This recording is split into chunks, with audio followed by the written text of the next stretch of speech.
There's reports that you're part of a group of peers plotting to undo the referendum result. What's the truth?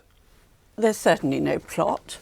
I think that there are a number of people, both in and out of the House of Lords, who very much regret the decision that was taken.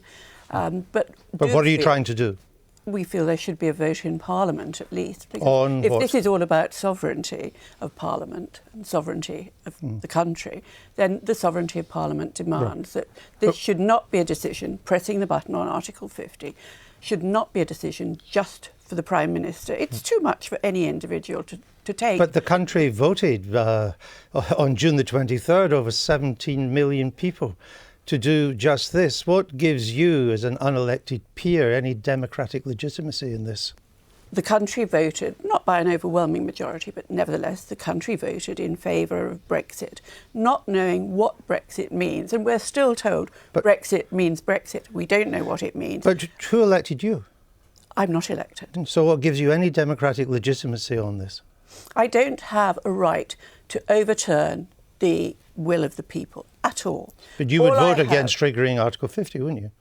Until we're clearer what lies ahead. So you would interfere with the will of the people. As an unelected peer, you would vote against the wishes of the 17.4 million people on June the 23rd. Well, be that in the House of Lords we vote against what you call the will of the people. It may well be.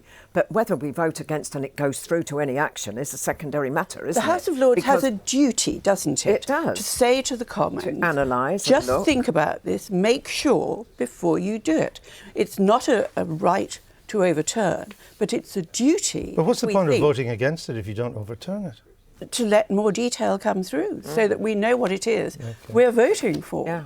If we reverse this vote, Andrew, I'm afraid that a lot of the public's faith in mainstream politics will be severely dented in this country. Okay. I think a lot of people are feeling deeply uncomfortable by the rising tide of nationalism. But the majority voted. It was a clear majority. The government were handing out literature to people's homes at our expense, saying the government will implement your decision. I don't think it's possible to vote against what the will of the people. I think that would cause mayhem. All right. On that, then, let's leave it there because we need to move on.